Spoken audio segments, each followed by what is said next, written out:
In this video, I'm playing a 5-point match against XG and analyzing it. Thank you for joining me. I hope you enjoyed this video. Please like and subscribe, and you'll be notified every time I upload a new video. Let me know what you think in the comments below, what you'd like to see in future videos, so I can work on that. I appreciate your super thanks. These small donations help me continue to create the high-quality content that you enjoy. With the membership feature, you can get exclusive access to the most popular videos. My book, Backgammon Backgame Strategies, is available. There's a link in the description to where you can get it. And if you're interested in lessons, please contact me via email. My email address is in the description. Again, I'm playing a 5-point match against XG on a beautiful FTH board. The XG board is made by Rain. He makes beautiful XG boards. There's a link in the description to where you can get it.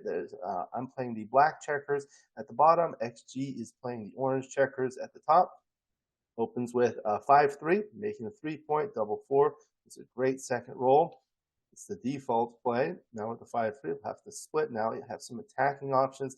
This is a great attacking structure because what happens when the checkers are this far apart, when you have the 6 and the 8-point rolls where the difference in the value of the dice is 2, or DBD 2 rolls like 3, 1, 4, 2, 5, 3, and 6, 4 are productive in terms of making a new roll. But now, in terms of making a new point, but now with having the 9-point, now rolls where the value of the difference of the dice is 1, such as 2, 1, 4, 3, 5, 4, and 6, 5 become good, as well as the DVD 3 rolls, such as 4, 1, 5, 2, and 6, 3. So there's a lot of options here, both offensively, and I have the anchor still very early. The race is close, and I only have a single point board, so I don't have a double quite yet. Double 3. Okay, so what I can do, what can I do? I can do something like this. Makes a strong board, leaves a direct shot. I can also hit twice like this. Puts 2 on the bar, but it only has a single point board. The other thing is, like, say I do this and this, or I can even do this and this. I think this is the best. 6-3 is going to make the anchor. 5-2, so I'm going to make the 8-point and slot the next point I want to make. Double 2, you're going to bring 4 down. Okay, don't have a double yet. All right. So I want to bring this down because now my 6s are blocked from here, but the 6s are no longer blocked from here. The other thing I can do is bring 2 up, or I can do like this. And what happens is now this becomes a builder for the 6 points. So 6s become good here, 3s become good here, and they're not good on the other side. And I'll remake my 6-point pretty easily. Now with the 6-5, if I do this, I'm going to have to leave a blot. I can run. I'm up by 10 pips. He has 1s, 3s, and 5s to hit, but then there's some covering rolls. You just have to play safe. Okay, double 2. Now 6-3. So I can play like this, or I think this is a little bit more flexible. Don't want that checker over there. I'm up by 8, but still not a double yet. So I can't move this one. I can play the 6 here and just shift that way. Double 6 is a good racing roll. Now the race is close, but now with that double 5, that put me ahead. So that was good. Now it's a 3-pip lead. You're going to need about 10% to start thinking about a double. Okay, so now I have 72 pips. I'm up by 5 pips. The things that I look at, number of crossovers. I have 1 more crossover, as well as the distribution. You want your checkers on the highest points, and this is a little bit weak, whereas this has a better distribution. So it's not quite a double yet. 6-2. Get 2 crossovers. 4-3. So I gained a pip in that exchange. Now I'm up by 6 pips. Do have a little awkward, but I think that's just enough to double here. It's probably a borderline double, no double. Go ahead and double here. 5-3, so I'll play 5 and unstack the heavy 3. Here you pretty much take off as many checkers as you can. So 1, 2, 3, 4. Okay. The 2 is there, and the 3, I'll fill in that gap. 1 bears off 2 checkers, 2, and then the 3 like that. Still a favorite, but rolling good. Okay. That seals the deal. Okay. Now 4-2. I'm up 2-0, 3 away, 5 away.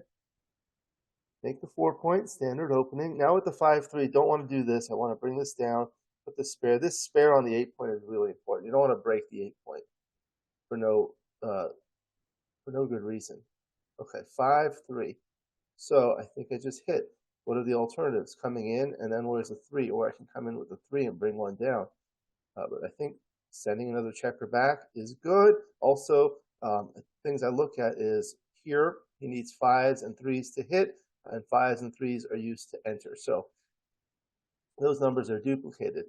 Say this checker were on the 18-point now, 6s and 4s could be used to hit, but those are the ones that cannot come in, so those are diversified. You want to avoid diversifying your opponent's numbers, and you want to duplicate them as much as possible. So there's the 4-1. Okay. So now I can hit with 1s and 3s. 3s are duplicated here. 8s over here, up by 11 in the race, but I'm ahead in the score. Not a double yet. 3-point board against a 2-point board. I have 1.5 checkers back to 3 checkers back. This is kind of like a list of all the things you want to look at when you're considering doubling, or even when you're making checker plays. Look at the entire board, determine what your assets are, what your liabilities are. Here, of course, my asset is up in the race. That's simple. And then you look at the board strength, how many checkers there are back, and how many blots there are, all these things. 4-1. Okay, so I think I can hit with this 1. So I can play the 4, but then I don't have a good 1. I'd have to hit loose here, which is fine. But if I'm going to hit here, might as well hit the second one for the tempo. Because if I hit here, there are many return shots with these 2 checkers here.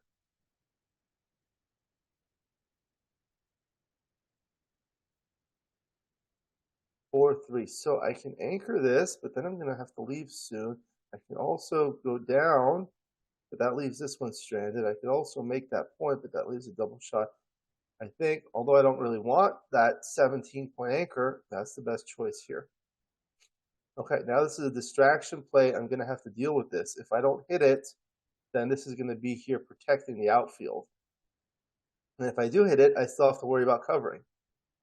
Okay, 3-2 is reasonable. I could do that, or I can do this. I think this is nice because it converts a liability into an asset. However, it does strip the 6-point, which makes things become awkward. So if I do this, I will have some flexibility, but I think in the event that I get into a hitting exchange, it's nice not to have a blot on the board. Okay, so double 1, place like that. Now I can hit. Okay, so I'm going to hit here and then hit a second checker here. Hitting twice does a lot. 5-1. Okay, so now I still have to worry about this blot, and I still have 6 checkers back. There's just a lot, too much to juggle all at once. Okay. So, safe play is this, but that's terrible. I could also play like this, but then the 4 is not good. I can play like this. I think this may be the time to start running. I don't want to leave that shot, but at least the 5s and 3s are duplicated to come in. There's a 2 shot, and what's the alternative? Like this? I suppose because I'm ahead in the race and I have a weaker board and I'm ahead in the score, this might be more prudent, so I'll try this. 4-2 hits, okay? 6-3, so the 3 comes in and I can hit with the 6. 4-1 dances. Okay, so now I have some more. Now I have 10 checkers in the zone. This checker is a little bit of a liability in that it's a dilly builder. Still have to worry about this as a 4-point board versus a 3-point board. This might be starting to get close to a double, but I think I'll roll. 5-4. Okay, so I can just bring this one home. the 5s and 2s that hit here duplicated to come in, so that's actually a good thing. Double 2 hits. 1, 2, 3, 4. Okay. 2, 1. Okay, now it's a double. Okay. Seems like a pretty comfortable take just based on the score. It's a double. Okay, so now with the 2, 1, just hit here. Only leaves a double 5 here, but 6 is from the bar. Hit there. Okay. 5, 4.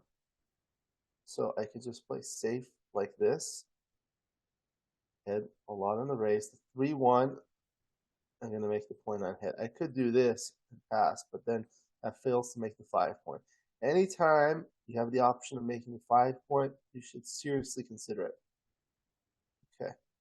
So now I have to be careful of redoubling, because if I redouble to 4, the opponent is going to automatically redouble to 8 for the match, and that's very wasteful. So here's the 1, and then the 4. Just going to try to clear while I can. It does leave a double 2, but that's it.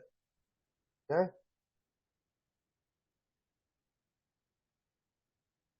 So 5 I'll play here, and the 4 I'll play here.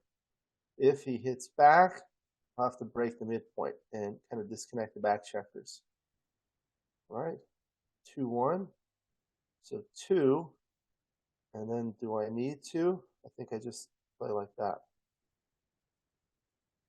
It comes in with both. 4, 1, relatively safe. 6, 2 hits. Now I need a 3. 3 is good. Don't have a great ace, but I'll play it like that. 4, 3 hits back. 3, 1 is a good roll. Now, okay, so I can go 1, 2, 3, 4. I can shift, put a second checker on the bar. I don't really like that. I think I like this best. There are some return shots. 4, 3, 5, 2, 5, 3, and 4, 2, 8 numbers. But otherwise, if I don't get hit, I'm in better shape. Okay. 4, 1. So I guess I'll just hit there. Okay, now with the 3, I can go here, and the 5, double 2, okay. 1 and 6 all come out. 5, 3, okay, slots there. Interesting, okay. Looking to hit back. Nope.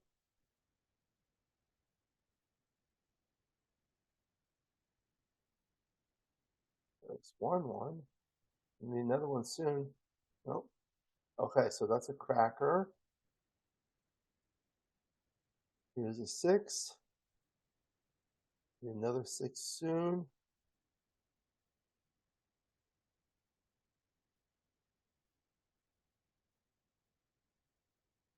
Okay. That might save some gammons. So I can go in perfectly, but that gets only 1 crossover. This gets 2 crossovers. I think that's better. Okay, so 4, 3 spread out the checkers, get the crossovers. 6, 3 maximize the crossovers. 4, 3 gets 2 crossovers.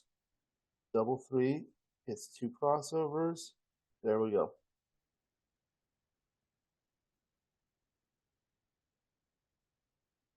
All right, now it's 2, 2, 3 away, 3 away. You want to double a little bit more aggressively because it gets you to the Crawford score. 6, 5. Okay, 5, 1's going to come down. All right, 4, 2. Now I can unstack, make the 4 point. 6, 5 is going to run ahead in the race. 4, 1. And 3, 2 is going to make the 4 point. 4, 3. So here's the 3. And do I want to step up with the 4? Behind in the race, don't want to give him the attacking options. But if I'm not hit here, I have pretty good control of the outfield, and the race is relatively close. What's the alternative? Bringing this down, and I'm going to be stuck there. It's going to be really hard. I think this may be the best one.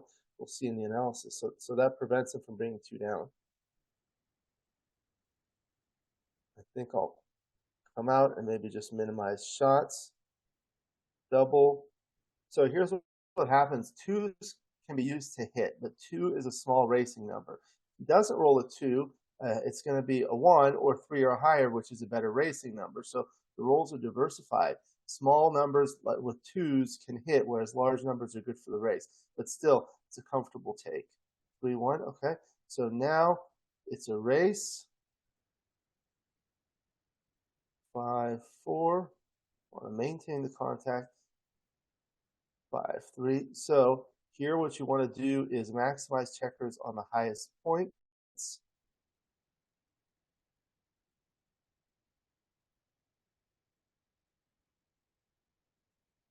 These are small technical differences. You need to catch up in the race before thinking about redoubling here. 3 and then 2 there. 6-4, okay. That was a good roll. 5 and playing 6-5 gives me double fives. Too little, too late. Okay. Now it's a Crawford game. When I'm 3 away, getting gammon does not really help me that much. So it's more of like a gammon or a DMP type play. So here I could do this, or I can make the point. Certainly I don't want to run. That's going to leave a double shot. This one's the best here. Okay, 6-4, I'm able to hit. Okay, hitting exchange. So with the 1 and just hit. Okay, double 5. So 1, 2, 3. This is called the naked ace point. And the fourth one, I'll bring this one down. Maybe it's right to come out. We'll see in the analysis. 4-2. Okay, so 4-1. The 1 is forced. The 4 I'm going to anchor. Okay, so now things have stabilized a little bit. I don't really want to make this point on head. I'd rather just run here. 6-1. Okay, I can break the anchor and hit. Hits back. Okay, so not great. They'll just spread things. Don't worry about gammon losses here. Okay. So 1, 2, 3, and 4 trying to come out. 5 and 3. 6 is good. 4, I think I'll just have to play that way. Okay, comes in and hits twice. Come in with both.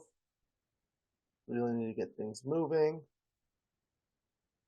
I have to hit here, and I don't know that I want to stay there. I need to start moving things, or I can bring this down and hit. But then these are going to get stuck. Gammon losses don't matter. See, you only hit 1. Okay, 6-1 is going to hit twice. Double 3. Okay, so 1, 2, 3. Yes, 4. Don't want to play there. Double 5 was blocked. Okay, so 5, 4, 5, and then 4. Hits twice. 3.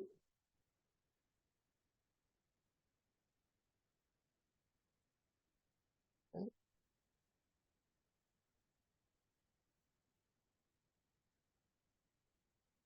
Slot it. How easy is it going to be to make it? But I might not get a shot immediately. Might be able to make it now. Now I might get a shot soon. 5, 4, bring 2 out. Okay. I need to do something soon. That's it. Now I'll analyze it. So the 5-3 was a standard roll, and then this is the default play: 2 up, 2 down with a double 4. And then with the double 3, okay, so this is the one that I was thinking about, and I looked at this one, and I looked at this one. Turns out this one was close. 8-5-3-6-3. Okay, that wasn't good. Yeah. So yeah, this is the best. It results in this position. It does leave that direct shot with the 4.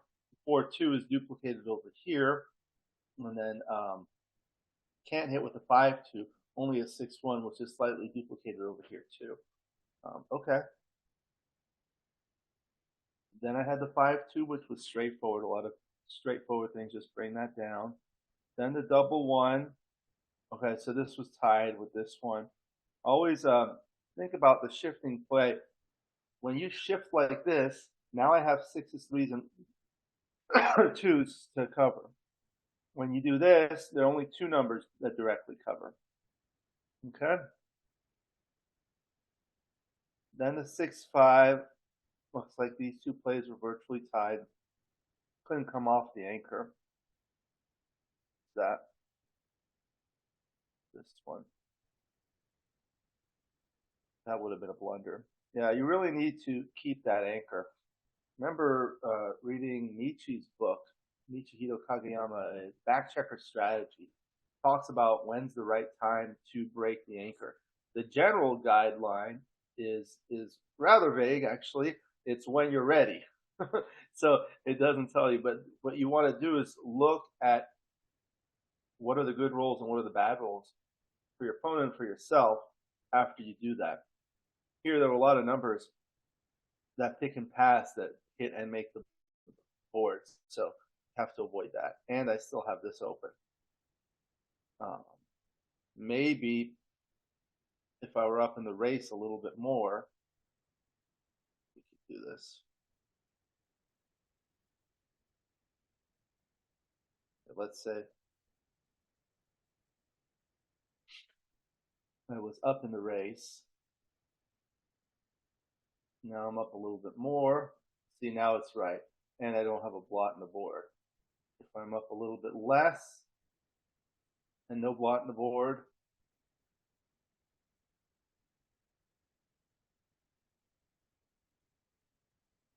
and now it's not right. I'm not up enough. Okay, so this is how you learn from XG.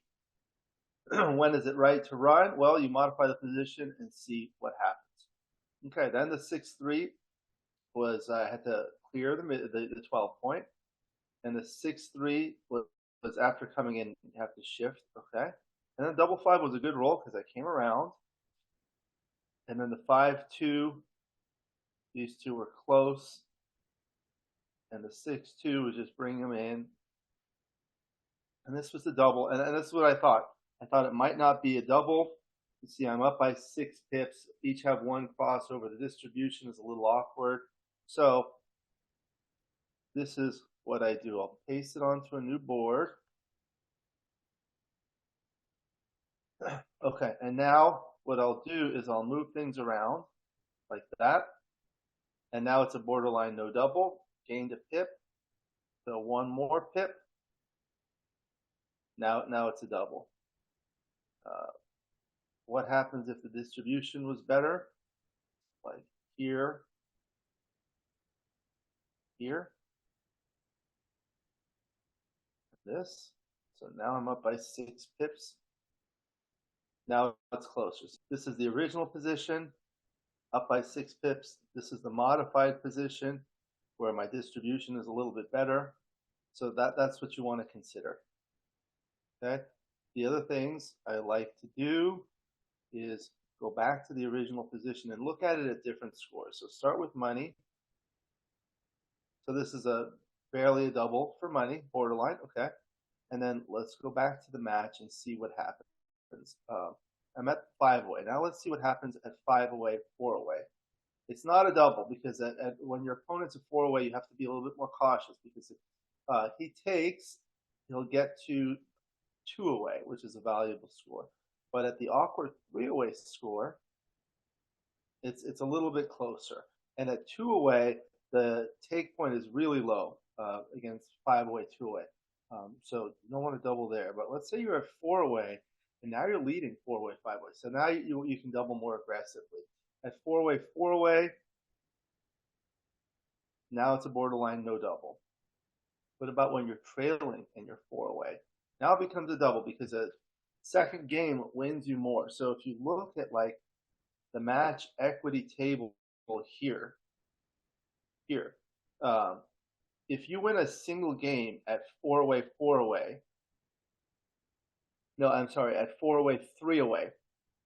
At 4 away, 3 away, you start with about 43%. If you win a single game, you get to 50%. So you're getting approximately 7% equity.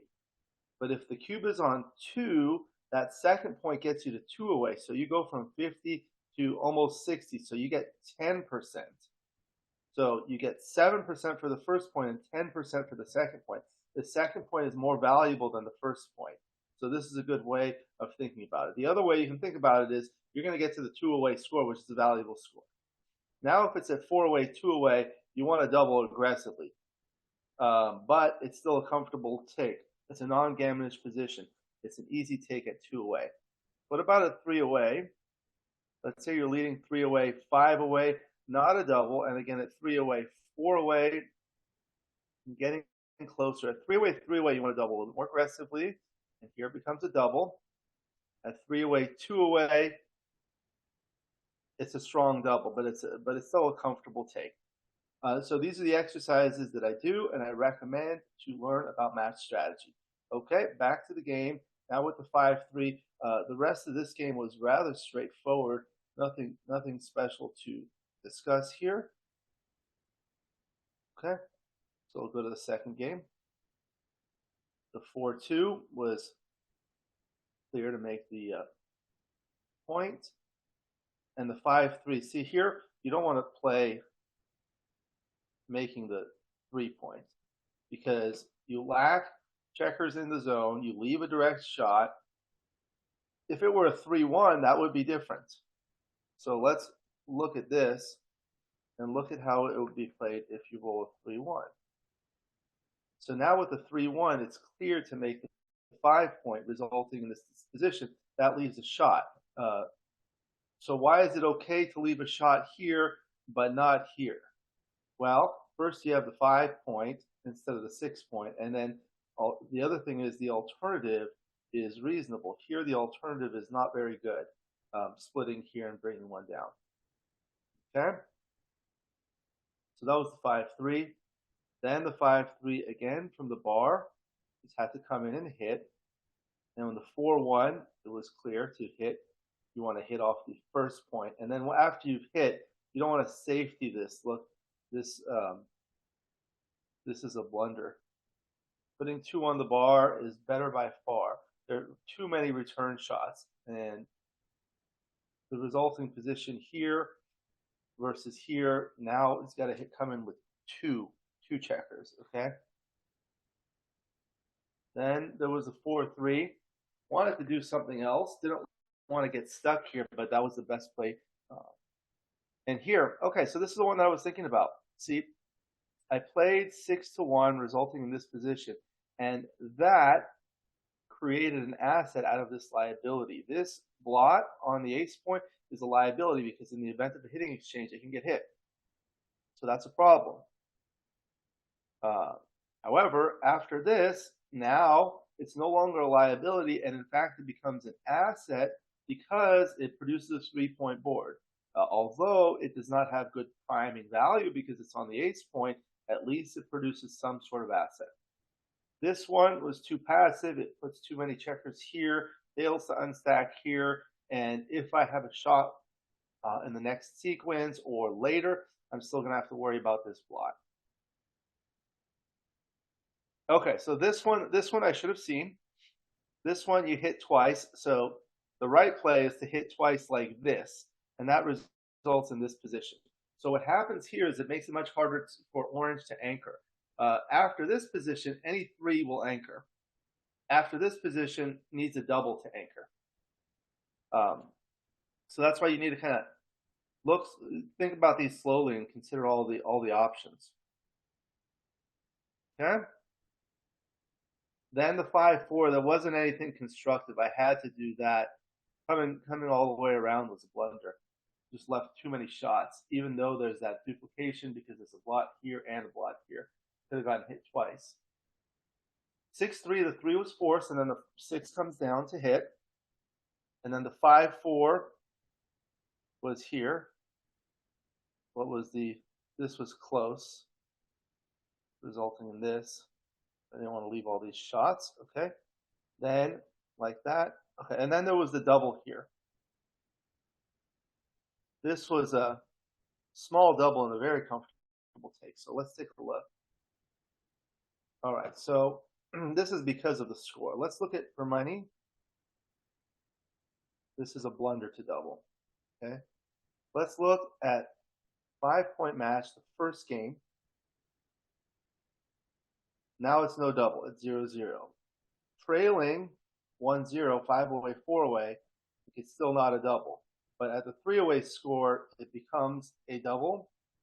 But at 5-away, 2-away, now the take point is really low.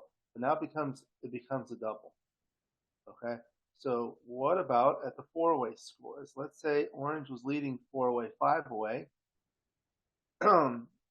Here it's not a double. You see there's uneven gammons. Orange is only winning 58% of the time, but 25% gammons versus 13%, approximately double. Okay, and then what if it's 4-away, 4-away? Small double. If you're trailing 4-away, 3-away, that was similar to trailing 5-away, 3-away. Okay, so this is stronger because now the doubled gammon wins the match perfectly. At 4-away, 2-away, it's going to be even stronger. Now it becomes a pass. You have to be careful. What about at the 3-away scores? If you're leading 3-away, you're not going to double this. So this is 3-away, 5-away. The original position was 5-away, 3-away, the reverse. Now it becomes a double. So you really have to understand the score. That makes a big difference. At 3-away, 4-away, it's not a double. At 3-away, 3-away, you double more aggressively because it can get to the Crawford game. It's not a double, but it's getting close. And at 3-away, 2-away, look at it, now it becomes a double. But still a take, a smaller take, but still a take. Okay. So then it was the 3-1 or the 2-1 had to just hit here. And the 5-4 just playing safe here. And here you have to make the point. Playing like this is an error. This one gets the point, and that's very valuable. Okay, 4-1, hit and play 17-13. 5-4 just comes around.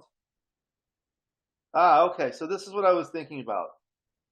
Could I afford to do that? I guess this gives me good sixes next to cover if I'm not hit. Well, this is not. So let's take a look at the original position.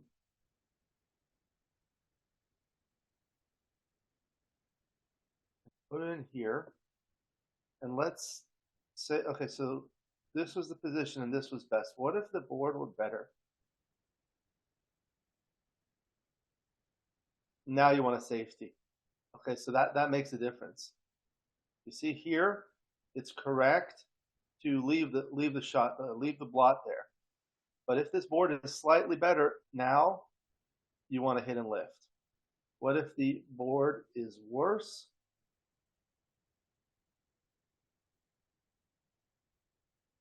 Now it's clearer to do that. And the worse it gets,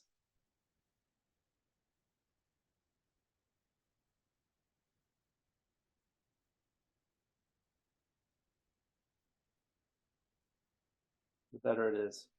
Now it's clear. Okay. Continuing with the 4-1 was just bringing it around safely. And the 3-1, the 3 I had to hit, and the 1 I just had to play like that. The other 3-1 was like this. Okay, so this is the double 4. This turns out to be a blunder. I should have done that. I considered it. So what happens here? This wins more games, and it wins more gammons. And it loses fewer gammons. Okay, so this is the final position after the top play. There are 2 checkers on the bar, so I still have shots here, whereas here there's only 1 checker on the bar, and that's a key difference. Okay, so we'll look at the dice distribution. This is after the top play, and this is after the second play.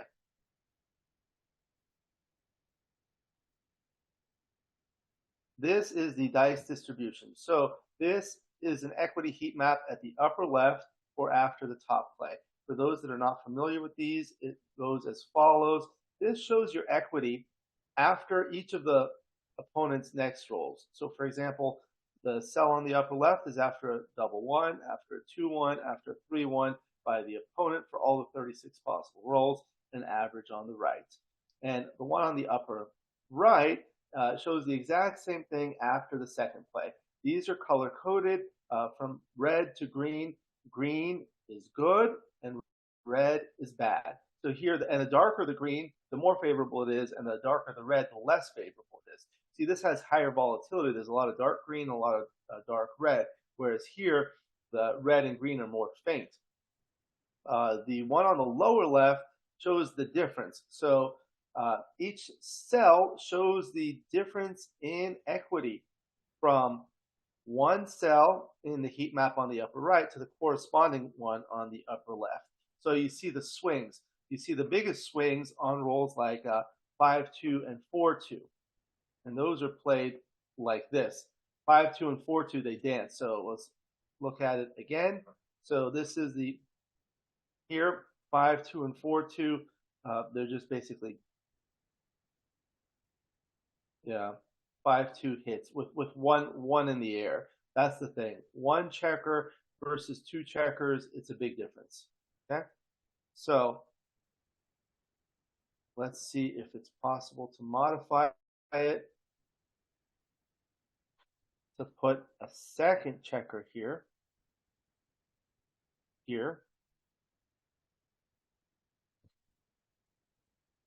Now it's still right. Don't need to do that. You just don't want them to anchor here. But if this were like this, now obviously you can't shift, so you're just going to come out. So it's just putting the second checker in the air and just attacking. Okay. So that was a good one. Next, the 4-1, you want to just attack there. And then there was the 5-3 hit and continue. I couldn't cover there. Then I was hit. I couldn't move. The 6-1 was forced to come there, and then I couldn't move for a little while. Then I had the 2-1, and that was about it. There was nothing really I could do. I was able to save the gammon. There, okay. Yeah, here there was a little bit of techniques. Let's see anything just maximizing crossovers here. 5-1, just getting 2 crossovers. Again, getting 2 crossovers. This would have come in perfectly like this, which it preferred. Sometimes I like to spread the checkers. Okay. 6-3, so try to come in perfectly anytime you can and try to maximize the number of crossovers.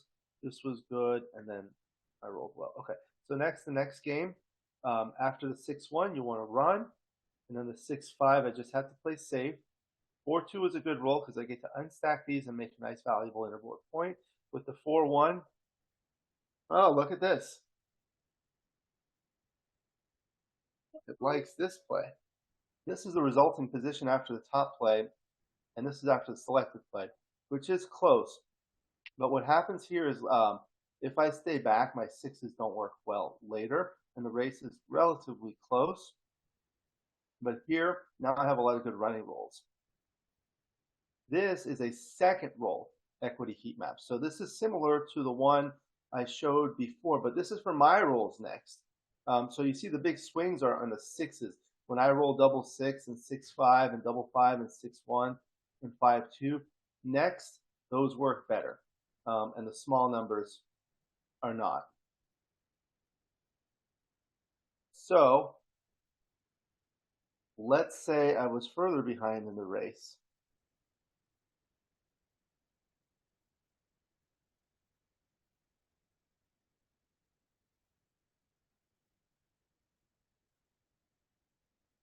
How would that affect things?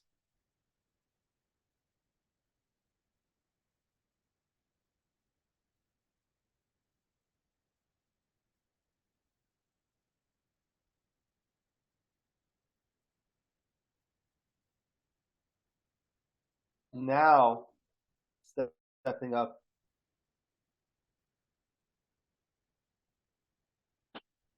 will lead to a pass. Yeah, this is the only way you could take. Okay. So let's say there was another builder here. Now, orange could make the point using a checker here with a 3-1 or a 3-2 without breaking the 8-point. So now I don't get return shots. Now you have to play the other way. That would be an error. Okay, so it's because there was a strict point here. What if it were like this?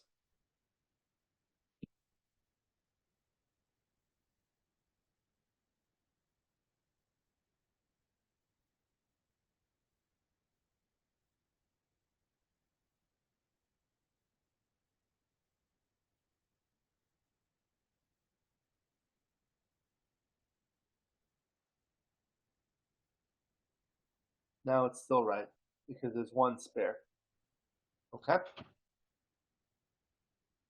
Next was the 4-3. So this was where I had to move up. Not coming up was a big error because I really had to get things going for a similar reason as the previous one. Okay, then the 4-2, I just had to try to escape.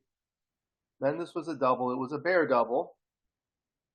And just because of the score. So let's take a look at it at different scores. Let's look at for money. Close race. Only threat is to hit here, and it's a small no double. Let's look at it at a 0-0 score. In the match,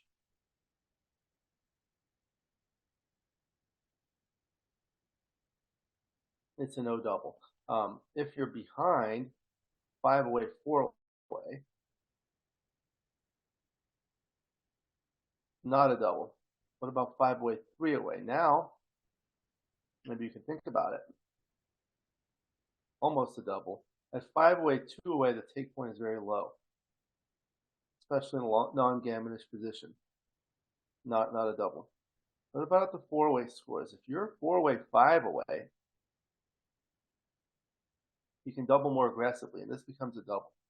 At 4 away, 4 away, similar idea, but now the opponent has good recube big. So you see here, it's 610 minus 1038, but at 4 away, 5 away, it's a 686. So it's a little bit less. Okay, what about when you're trailing 4 away, 3 away? Now it becomes stronger because you're trailing, becomes a borderline no double. At 4 away, 2 away,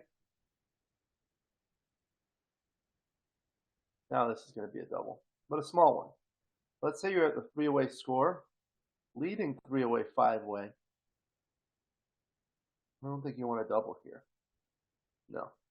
3 away, 4 away, same idea.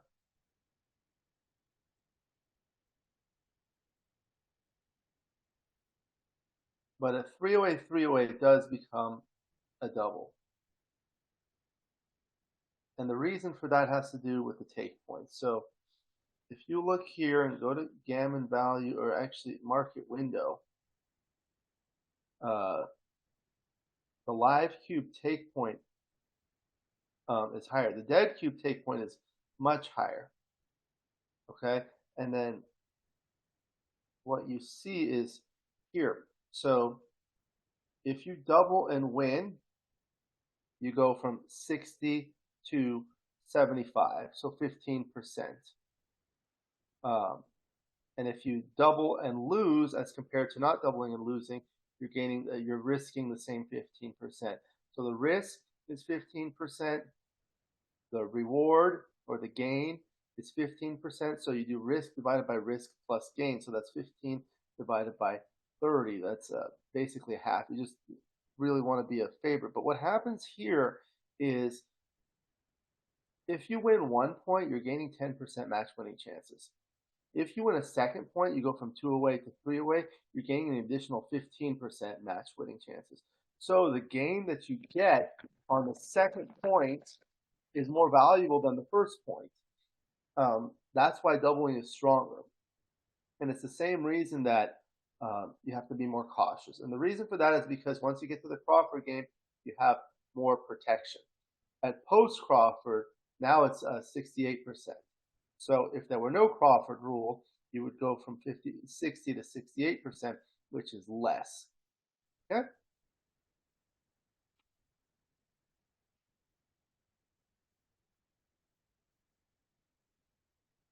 Next was a 6-2. This stuff didn't really matter much. I'm just trying to bring the checkers in. See if there was anything interesting here.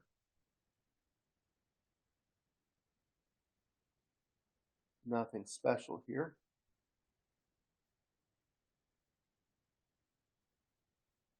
Oh, like the 5 off, it was close. Okay. That was it. Then the Crawford game. So here, that's when you want to split. And then the 6-4 came in and hit. 5-1 came in and hit again. See early hitting exchanges here. So this is where you want to make the ace point. And it was close to do this. You know, anything else was just wrong. Making the ace point is not something that's terribly good, but putting a checker on the bar and making a second interboard point is good, especially when the opponent has 1, 2, 3, 4, 5 other blots scattered around the board. So this is what you want to do. Make the ace point. This is called the naked ace point. There was an article written by Paul Weaver many decades ago. When you have the 6 point and the ace point, calls that the naked ace point. Okay, so the 4-1 just come in and anchor. 6-4 was able to run. Didn't want to make that point on the head. And the 6-1 had to come in with the 1, and I didn't want to play 8-2. This was better, despite the fact that it breaks the anchor.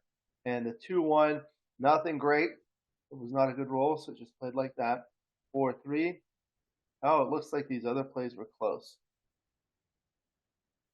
Okay, this will win slightly more games, and this will win even more games. So you can afford to play like this when there are no gammons at stake. But if there were a money game, for example, and you have this,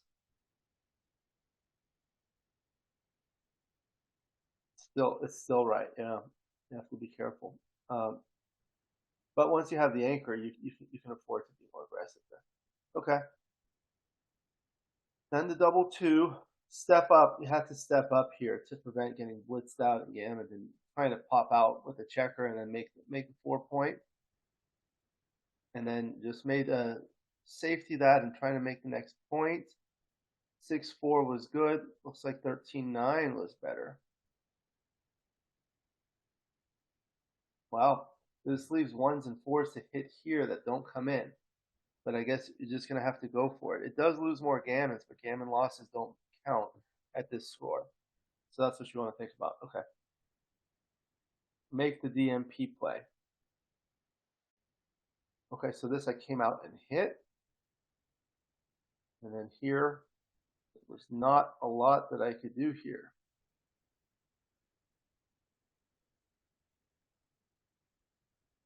Wasn't able to get a shot.